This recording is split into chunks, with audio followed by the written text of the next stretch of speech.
Françaises, Français, mes chers compatriotes, je m'adresse à vous ce soir en raison de la situation internationale et de ses conséquences pour notre pays et pour l'Europe. Et cela après plusieurs semaines d'action diplomatique. Vous êtes en effet, je le sais, légitimement inquiet devant les événements historiques en cours qui bouleversent l'ordre mondial. La guerre en Ukraine, qui a entraîné près d'1 million de morts et de blessés, continue avec la même intensité. Les États-Unis d'Amérique, notre allié, ont changé leur position sur cette guerre, soutiennent moins l'Ukraine et laissent planer le doute sur la suite. Dans le même temps, les mêmes États-Unis d'Amérique entendent imposer des tarifs douaniers aux produits venant d'Europe. Enfin, le monde continue d'être sans cesse plus brutal et la menace terroriste ne faiblit pas. Au total, notre prospérité et notre sécurité sont devenues plus incertaines et il faut bien le dire, nous rentrons dans une nouvelle ère. La guerre en Ukraine dure maintenant depuis plus de 3 ans. Nous avons, dès le premier jour, décidé de soutenir l'Ukraine et de sanctionner la Russie. Et nous avons bien fait. Car c'est non seulement le peuple ukrainien qui lutte avec courage pour sa liberté, mais c'est aussi notre sécurité qui est menacée. En effet, si un pays peut envahir impunément son voisin en Europe, alors personne ne peut plus être sûr de rien. Et c'est la loi du plus fort qui s'applique. Et la paix ne peut plus être garantie sur notre continent même. L'histoire nous l'a enseigné. Au-delà de l'Ukraine, la menace russe est là et touche les pays d'Europe, nous touche. La Russie a déjà fait du conflit ukrainien un conflit mondial. Elle a mobilisé sur notre continent des soldats nord-coréens, des équipements iraniens, tout en aidant ces pays à s'armer davantage. La Russie du président Poutine viole nos frontières pour assassiner des opposants, manipule les élections en Roumanie, en Moldavie. Elle organise des attaques numériques contre nos hôpitaux pour en bloquer le fonctionnement. La Russie tente de manipuler nos opinions avec des mensonges diffusés sur les réseaux sociaux. Et au fond, elle teste nos limites. Elle le fait dans les airs, en mer, dans l'espace et derrière nos écrans. Cette agressivité ne semble pas connaître de frontières. Et la Russie, dans le même temps, continue de se réarmer, dépensant plus de 40% de son budget à cette fin. D'ici 2030, elle prévoit d'encore accroître son armée, d'avoir 300 000 soldats supplémentaires, 3 000 chars, 300 avions de chasse de plus. Qui peut donc croire, dans ce contexte, que la Russie d'aujourd'hui s'arrêtera à l'Ukraine? La Russie est devenue, au moment où je vous parle et pour les années à venir, une menace pour la France et pour l'Europe. Je le regrette très profondément. Et je suis convaincu qu'à long terme, la paix se fera sur notre continent avec une Russie redevenue apaisée et pacifique. Mais la situation que je vous décris est celle-là et nous devons faire avec. Alors face à ce monde de danger, rester spectateur serait une folie. Il s'agit, sans plus tarder, de prendre des décisions pour l'Ukraine, pour la sécurité des Français, pour la sécurité des Européens. Pour l'Ukraine d'abord. Toutes les initiatives qui aident à la paix vont dans le bon sens et je veux ce soir les saluer. Nous devons continuer d'aider les Ukrainiens à résister jusqu'à ce qu'ils puissent négocier avec la Russie une paix solide pour eux-mêmes et pour nous tous. C'est pour cela que le chemin qui mène à la paix ne peut pas passer par l'abandon de l'Ukraine. Bien au contraire. La paix ne peut pas être conclue à n'importe quel prix et sous le diktat russe. La paix ne peut pas être la capitulation de l'Ukraine. Elle ne peut pas être son effondrement. Elle ne peut pas davantage se traduire par un cessez-le-feu qui serait trop fragile. Et pourquoi? Parce que là aussi, nous avons l'expérience du passé. Nous ne pouvons pas oublier que la Russie a commencé d'envahir l'Ukraine dès 2014 et que nous avons alors négocié un cessez-le-feu à Minsk. Et la même Russie n'a pas respecté ce cessez-le-feu. Et nous n'avons pas été capables de maintenir les équilibres, faute de garanties solides. Aujourd'hui, on ne peut plus croire la Russie sur parole. L'Ukraine a droit à la paix et la sécurité pour elle-même. Et c'est notre intérêt, et c'est l'intérêt de la sécurité du continent européen. C'est en ce sens que nous travaillons avec nos amis britanniques, allemands et plusieurs autres pays européens. C'est pourquoi vous m'avez vu ces dernières semaines rassembler plusieurs d'entre eux à Paris, aller les retrouver il y a quelques jours à Londres pour consolider les engagements qui sont nécessaires à l'Ukraine. Une fois la paix signée, pour que l'Ukraine ne soit pas à nouveau envahie par la Russie, il nous faut le préparer. Cela passera à coup sûr par un soutien à l'armée ukrainienne dans la durée. Cela passera aussi peut-être par le déploiement de forces européennes. Celles-ci n'iraient pas se battre aujourd'hui, elles n'iraient pas se battre sur la ligne de front, mais elles seraient là au contraire une fois la paix signée pour en garantir le plein respect.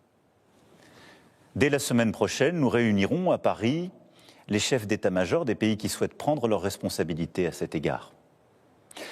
C'est ainsi un plan pour une paix solide, durable, vérifiable, que nous avons préparé avec les Ukrainiens et plusieurs autres partenaires européens et que j'ai été défendre aux États-Unis il y a 15 jours et à travers l'Europe.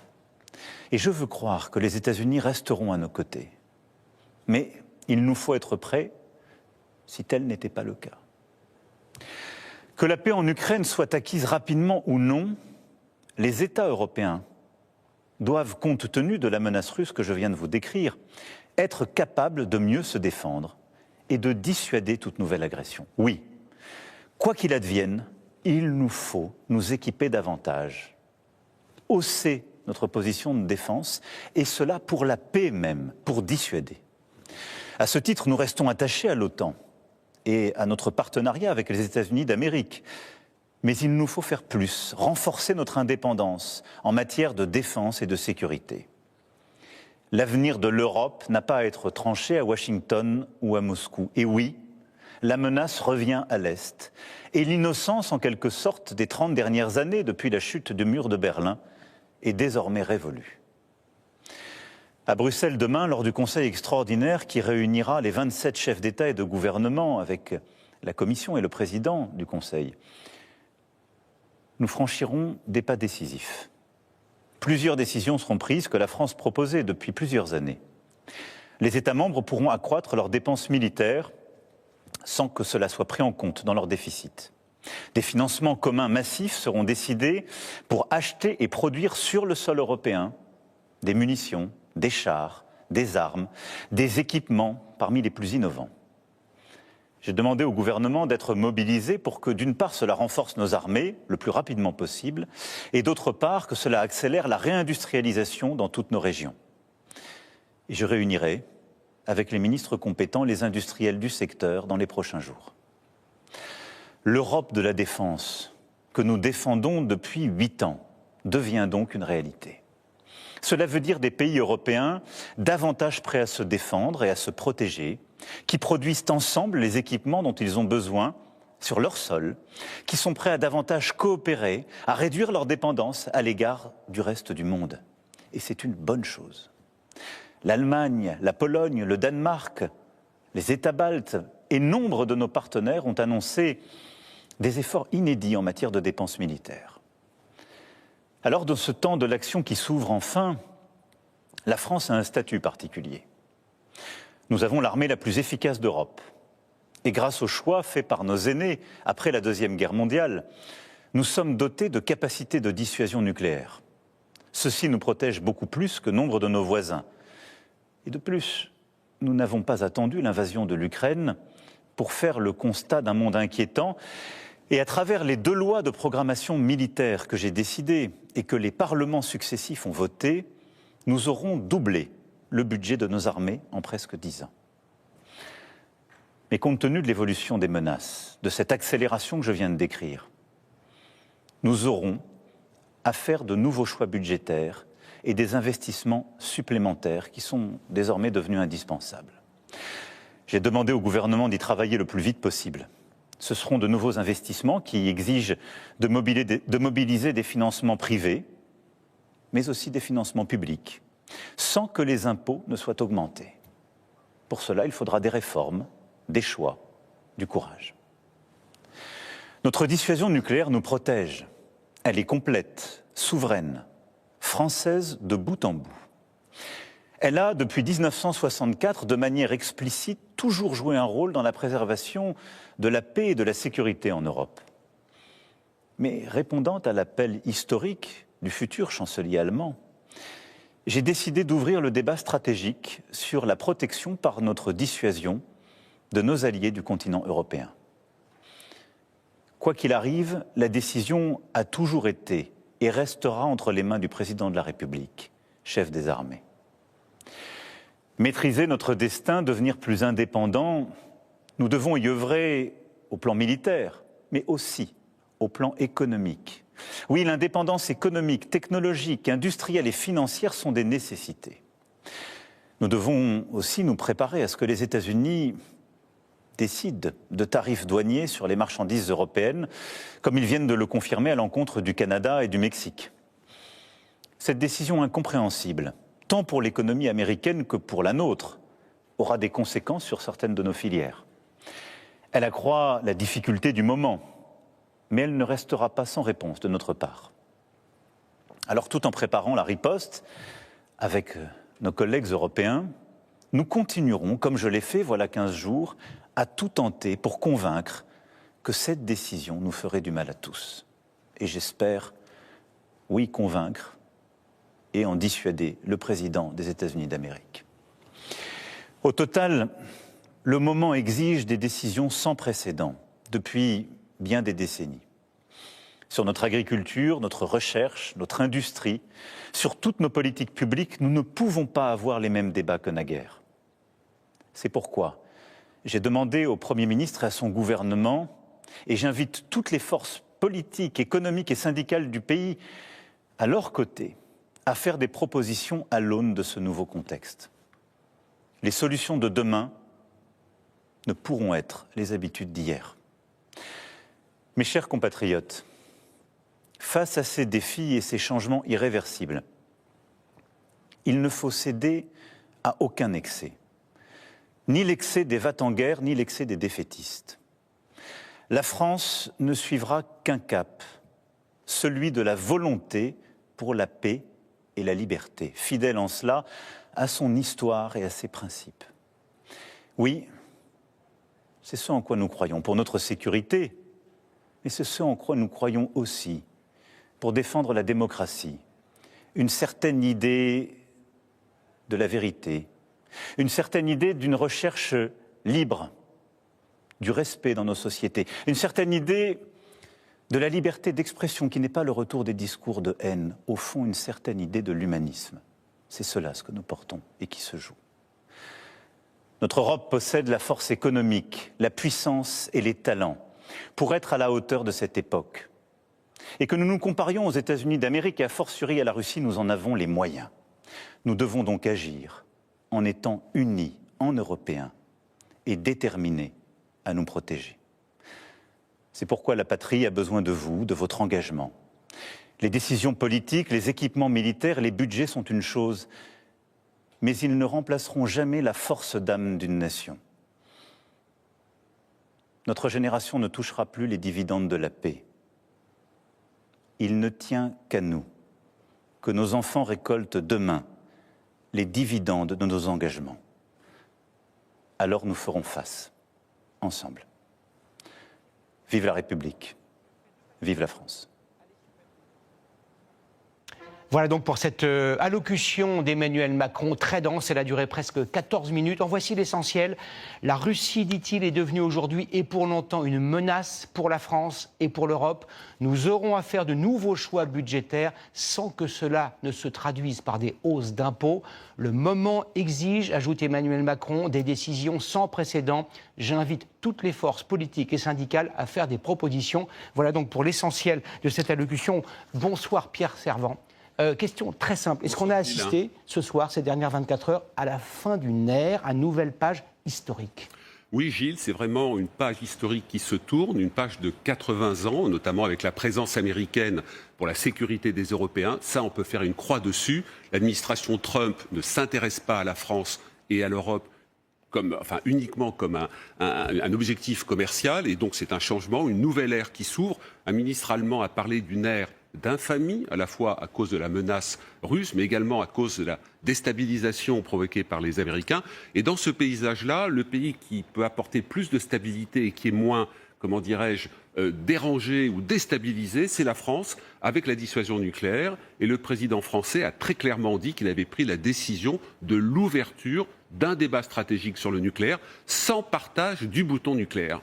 Merci Pierre, restez avec nous, nous aurons besoin encore de vos sciences et de vos lumières dans un instant à propos de cette journée très importante. Cette prise de parole d'Emmanuel Macron est intervenue à la veille d'un sommet exceptionnel de l'Union européenne à Bruxelles, auquel assistera Volodymyr Zelensky. Pris en étau entre Vladimir Poutine et Donald Trump, les dirigeants européens sont au pied du mur. Ils devraient officialiser un plan de 800 milliards d'euros consacré au réarmement de l'Europe. En France, il faudrait trouver 30 milliards d'euros supplémentaires. Comment faire? Qui va payer? Francesco De Pacchi, Vicente Acala et Philippe Véron. Augmenter les dépenses militaires de la France de 2,1 à 3,5% du PIB, c'est le souhait du président de la République.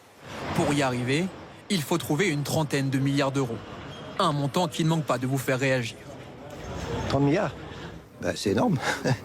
Même si ça a des conséquences sur le pouvoir d'achat des Français, ce que je voudrais pas, c'est que c'est des conséquences sur les services publics, sur l'éducation, sur la santé. Il me semblait que pour le Covid, on a fait un effort important. Dans ces circonstances où quand même c'est grave, il me semble qu'on pourrait les trouver.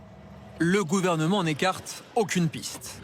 Première possibilité, la création d'un nouveau livret d'épargne ouvert à tous les Français. Il permettrait de financer notre armée. L'État souhaite aussi encourager les investissements dans les entreprises de défense, comme celle-ci, qui fabrique de la poudre d'artillerie. Nous l'avions filmée il y a un an, elle était alors en travaux. Aujourd'hui, elle croule sous les commandes et ses lignes de production tournent à plein régime. Effectivement, avoir des ressources de financement externes, un accès à l'argent plus facile, qui nous permettrait d'accélérer des investissements et de pouvoir investir de façon supplémentaire est une clé. Une chose est sûre, la France, comme ses voisins européens, va devoir s'endetter. L'Union européenne souhaite désormais les y autoriser. En clair, les 27 pourront emprunter pour financer leur armée, sans risquer de sanctions au niveau européen pour déficit trop élevé. Les marchés financiers joueront-ils le jeu? Si c'est concerté, organisé, il n'y a pas de quoi provoquer une panique sur les marchés. D'autant que ça va probablement se faire de façon progressive. On ne va pas prendre des centaines de milliards tout de suite. Donc ça va s'échelonner sur les années qui viennent. Les marchés financiers ont probablement la capacité pour absorber ça. L'Union européenne pourrait mobiliser 800 milliards d'euros pour réarmer l'Europe. Les dirigeants des 27 en discuteront demain à Bruxelles, à l'occasion d'un sommet extraordinaire. Pierre, il faut parler d'argent. Combien de milliards d'euros faut-il pour que notre armée soit à la hauteur de ces enjeux historiques? Dans l'idéal, il faudrait doubler le budget de la défense, passer de 55 milliards à une centaine de milliards d'euros. Mais il faut aussi changer les mentalités. Par exemple, demain, mais quand je dis demain, c'est vraiment demain, pour produire des drones qui sont l'arme majeure sur les théâtres de bataille, il va falloir transformer des chaînes de production de voitures pour qu'elles produisent des drones. Donc ce n'est pas simplement de l'argent, c'est vraiment un changement conceptuel complet. Et c'est une vraie économie de guerre. Merci beaucoup Pierre pour vos explications. Il y a quelques instants, Emmanuel Macron a confirmé l'ouverture d'un autre front, celui de la guerre commerciale déclenchée par Donald Trump. Le président américain vise explicitement des pays amis des États-Unis, le Canada, le Mexique et la France. Il va leur imposer des droits de douane, 25%. Que vont faire nos entreprises? Tiffaine Leproux, Octavie Couchard et Amélie Doudin. Les unes après les autres, des bouteilles de liqueur, de vin produites aux États-Unis ont été retirées hier des étals de ces magasins spécialisés de l'Ontario, province canadienne, avec ce type de message affiché à l'attention des clients. En réponse aux droits de douane américains sur les produits canadiens, les produits fabriqués aux États-Unis ne sont plus disponibles jusqu'à nouvel ordre. Riposte directe de la province canadienne au tarif douanier de 25% imposé par Donald Trump depuis hier sur la plupart des produits provenant du Canada. Le président américain a entamé sa guerre commerciale. Sont aussi concernés par ces droits de douane les importations provenant du Mexique et de la Chine. Deux très gros partenaires commerciaux pourtant. C'est la stratégie Trump. Pour Trump, les droits de douane, c'est une arme à la fois économique et politique. Sa méthode, c'est de passer en force. En clair, faire pression pour renégocier ces accords commerciaux. Et sans se préoccuper de l'impact à court terme sur le marché américain. Pourtant, les économistes prévoient déjà une inflation plus marquée dans le pays et la plupart des bourses mondiales étaient dans le rouge hier. Dans le viseur de Trump également, les produits de l'Union européenne. Ils pourraient être taxés dans un mois. C'était justement l'objet de cette réunion virtuelle cet après-midi entre le patron français d'une marque de mobilier de jardin et ses filiales américaines. Pas le choix, si ces tarifs entrent en application, il devra augmenter ses prix. Mais il a anticipé la situation. On a livré davantage de stocks à notre filiale américaine que ce qu'on fait d'habitude, puisque, je dirais, depuis l'élection au mois de novembre, on avait anticipé le fait que ces changements de droits de douane allaient arriver. De son côté, l'Europe prépare sa riposte. L'Union européenne, elle pourrait déjà appliquer des droits de douane de manière ciblée, comme elle l'avait fait en 2018. À l'époque, par exemple, ça avait été le Bourbon, ça avait été les Harley-Davidson ou certains produits agricoles. On peut appliquer des mesures offensives qui pourraient faire mal. L'autre levier pour trouver un terrain d'entente, que l'Union européenne s'engage à acheter des produits américains, comme le gaz naturel liquéfié.